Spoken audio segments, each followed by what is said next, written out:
All right, so today we're out for a 4th of July ride in Shindigan Hollow State Forest up in Ithaca. And I thought I'd finally go over my smartwatch that I've been using for the past 6 months, the Garmin Vivoactive 5. And, I'm not much of a runner. I only use this primarily for cycling, and I try and wear it all the time, although I've kind of taken a break from wearing it recently. And this watch has been out for a while, so maybe this isn't the most relevant review, but I'm pretty sure the Vivo Active 6 just came out. So this was originally $350, and I'm pretty sure it's pretty discounted at this point. So thought I'd share my thoughts so far, how I like it for mountain biking and whatnot. So that's what we're going to get into today. And I have to say, for the first thing, I'm not much of a watch wearer, never have been. This is the first watch I've ever worn, really. And I have pretty skinny wrists, so I like the rubber strap. It's pretty comfortable, and I got used to it fairly quickly. Also, the thing with like Apple Watches and the more square shaped screen, I feel like it hit my wrist bone, and that would kind of irritate it more easily. So I like the circular shape, and I usually have it set to this greenish blue clock setting. I like this color a lot. I feel like it goes with a lot of my outfits, and the white is pretty neutral. I feel like it's not too fancy for when you're doing activity, but when you want to dress nicer, it still looks really good. So that's obviously not that important. We're kind of going into the functionality of this thing, and unfortunately it doesn't have many features specifically for cycling. So I kind of wish I had done more research before I got this thing, but I still like it a lot, and it has a lot of features for your sleep tracking, your heart rate variability, calories burned, all this stuff. So it kind of combines to give you a lot of good information for your fitness, no matter what you're doing. And I used to have a Garmin Edge 530, and I actually lost it.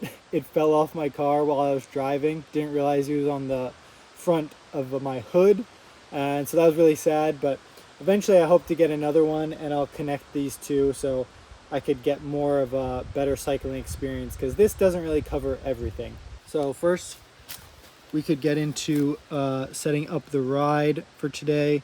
So you get the main menu.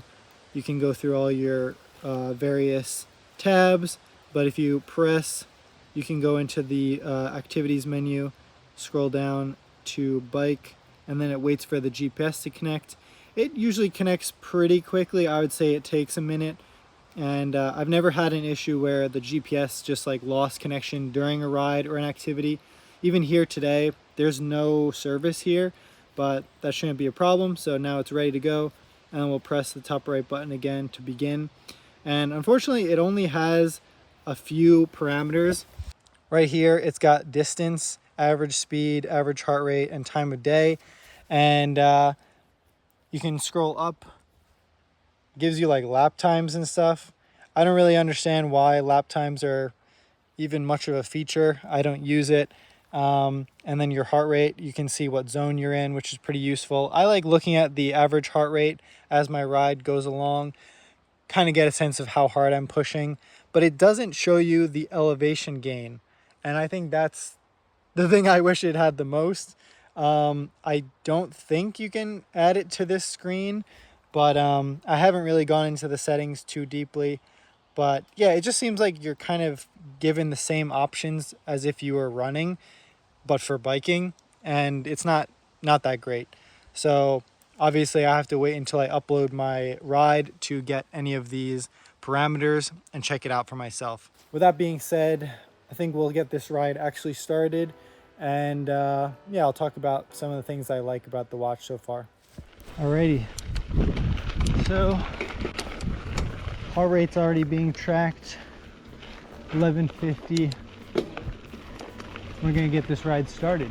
Yeah, my favorite feature about these watches is the body battery, which is kind of good and bad because it tracks your sleep and kind of how fluid your sleep is if you woke up in the middle of the night and whatnot.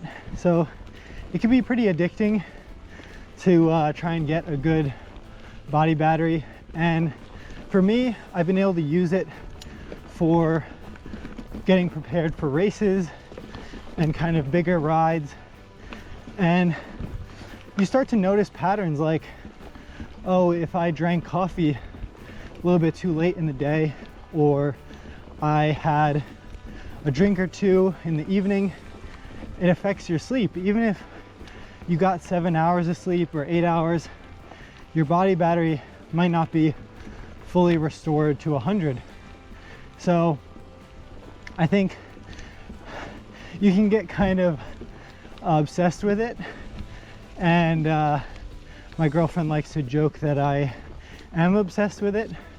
But I think it's a helpful tool to realize, like, oh, is it really worth having 2 drinks with dinner on a Friday night, but you really want to get a big ride in on Saturday?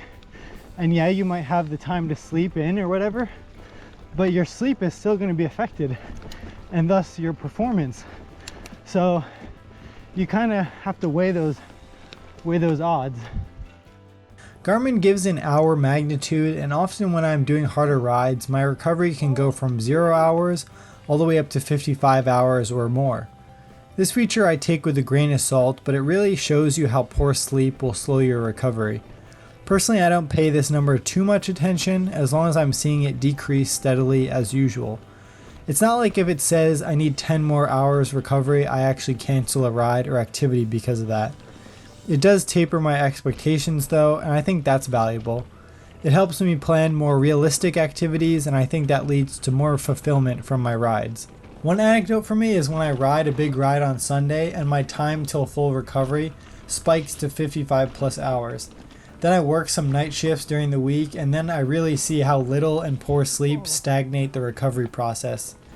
Another staple of the Garmin Vivoactive 5 is of course its heart rate monitor, and this is something I pay close attention to. My favorite feature is the tracking of average resting heart rate over time, which helps show how fitness progresses on a more macro scale. Since I got this watch in January, my average resting heart rate went from 50 BPM down to 48 BPM as I got more time on the bike in the warmer months. Combine this data being fed into Strava, and now Strava calculates your fitness level with heart rate data to see if you're actually building fitness or continuing it or declining in ability over time. Now this is all well and good, but of course, what Garmin stats are coming out of this thing? If it pads your Strava mileage and elevation, that's a good thing, right? Well, unfortunately, I think this watch actually undercalculates mileage and elevation compared to both my Garmin Edge 530 and my iPhone recording Strava activities. I think the mileage difference is fairly insignificant, but the elevation gained has had some pretty funky deviations. So I've read that this watch does not have an altimeter and instead uses professional survey data which contain elevation points throughout the area you record your activity in.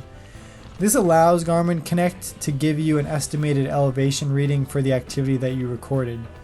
Sometimes this works well, but other times it's like 25% off.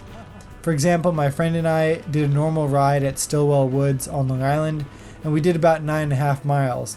He clocked over 1,100 feet while I was down at 730. This surprised me because this is an extremely densely populated area of Long Island, so you would think that the survey data Garmin Connect is supposedly gathering is accurate, but this kind of deviation is very substantial to me. Other times the ascent gained between my friends and I has been remarkably similar even when they're using other Garmin watches or computers, even in pretty remote trail systems. All in all, it's not bad, but it's not great. I love having the elevation gained visible to me during the ride, and sadly that's just not a feature of this watch, and one of the main reasons I would still get a bike computer head unit again. A standard feature that works surprisingly well is the incident detection. I've had the incident detection on my Edge 530 bike computer, and this Vivoactive 5 is way more sensitive to harsh braking or abrupt stops. For example, here in the Northeast we do rock rolls with pretty harsh transitions quite frequently, and the Vivo 5 picks up those forces and notices the abrupt stop at the bottom if you choose not to run the roller out much. The watch notices and starts pulsing, saying it will send incident messages to your emergency contacts. You have to turn it off in order for it to stop the message from going out automatically if you just leave it. It's not so sensitive that it's annoying, but good in a way that it lets you know this feature would actually work if something bad happened. So I have to say, I actually took a pretty heavy crash on this earlier this spring, and you can see it's a little scratched on the top left corner there. But overall, I've been pretty happy with the durability. You know, when you're riding, you're not really too careful with your personal wear items, and I'm sure this thing has gotten its fair bit of dirt and sweat on it. It's been holding up well, and you know, you can switch out the wristband and whatnot if you want to. So I haven't felt the need to do that yet, but I think it's pretty durable so far. So to round out this review, I'll finish it off with some footage from Powder Ridge Bike Park and talk about the best feature of this watch, and that has to be the battery life. Garmin claims 11 days of battery life with the display automatically turning off when not in use. In my experience, I've gotten definitely 10 days of battery life before I even wanted to charge it again. It's honestly the biggest incentive to wear this watch all the time when charging it is so infrequent, even with multiple activities captured throughout the week. Lastly, I do enjoy using the Garmin Connect app, and it seems to help upload activities to my phone and subsequently transfer it over to Strava much quicker and more reliably than the Edge 530 bike computer ever did. I imagine the Bluetooth connectivity is a bit more refined between the watch and your phone, considering it could stream music and things like that. So that'll wrap up my thoughts on this watch. It's a great deal right now and could be a great way to try out a solid watch from one of the most well-respected brands in fitness. Hopefully you enjoyed watching this video, and remember, stay venturing, my friends.